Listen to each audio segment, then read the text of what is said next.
Okay, like I said before, we're gonna do curls, dumbbell curls as well. But I want to show you this basic barbell curl mistake. First off, you grab an easy curl bar.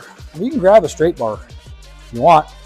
I don't know why you need to, because it's just gonna mess with your elbows. You're gonna end up with tendonitis. You're gonna have all the same problems I am having. It's gonna overstress your shoulder. You can still do it, but I think personally, easy curl bar makes more sense than a straight bar. I know Arnold used to do it, but I mean, things have changed since the 70s. I'm gonna grab this 30. It's pretty simple. Yeah, it's a 30. It's actually labeled right, you know. So what I'm gonna do, watch my hands. If you watch my wrists, a lot of people will come up and they'll curl their wrists over, right? They'll come up, watch me from the side. They'll come up and they curl their wrists. You're not trying to train your forearms. Trying to train your biceps. So you grab it here. See where my hands are? And you keep your wrists straight. Now out, but straight. So essentially wrists are straight with your forearm. And now it's all on your bicep. So it's just here, and you're gonna rock slightly. No other sport in the world do you stay awkwardly stiff. You know, it doesn't make sense. I don't know why I see people doing that shit.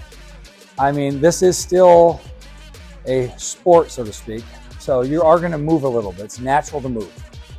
You're gonna have given yourself a hernia, a fucked up back. Something's gonna happen if you're trying to stay real awkward, and especially when you start going heavy. If you had 120-pound curls or higher, and you're trying to keep your back straight, you can mess up your back. So you have to swing a little bit, swing. The idea is not to use a bunch of momentum to get the weight up.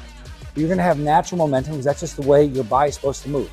It's never supposed to be locked in position all the time. So keeping all that in mind, wrists are straight. Here I am. So this is your bicep motion. Down. See, I'm not swinging a bunch. I'm coming up, you know, I'm just a little bit here at the hip. It's natural. But this is where your bicep stops. I don't know why when I see people doing these, I see this shit. I mean, what is this? So basically your bicep, bicep, bicep, bicep, that's it. This is your front deltoid. If you want to do front deltoids, you go grab dumbbells and do front lifts. Dumbbell, there's all types of exercises for that. We can go over those later. But this is all shoulder.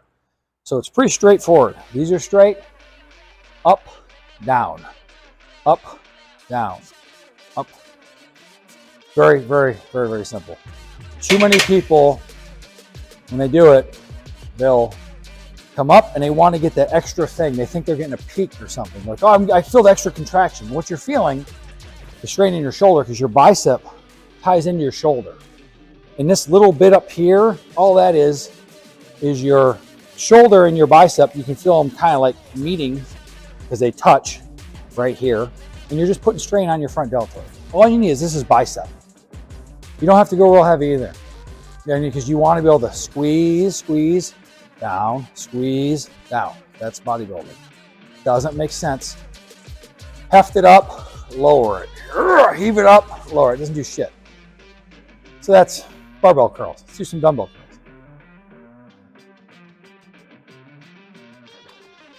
So I'm not going to do anything too ridiculous because I do have to train tomorrow. So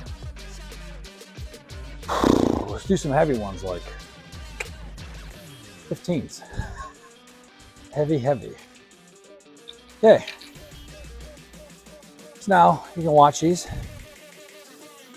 Now if you're doing alternate dumbbell curls, you're gonna come up, and then this goes down, this comes up. See my hands? They're supinated about this much. They're supinated right here. And they come up to here.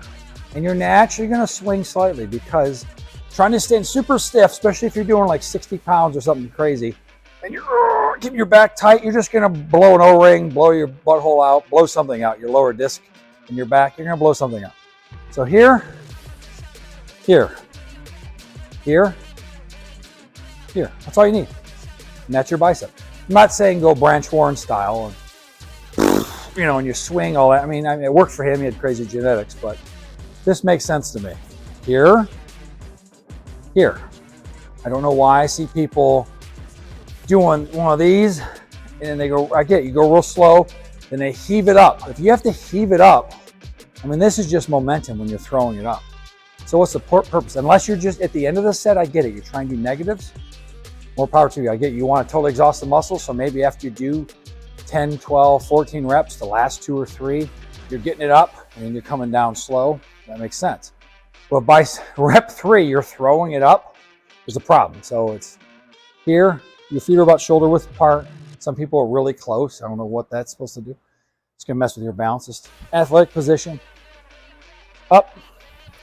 That's it.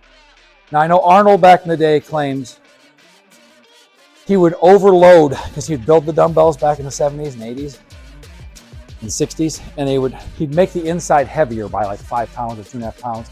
So supinating, he would say, would be heavier. So it made him flex his inner bicep more to turn it over, is what he's claiming.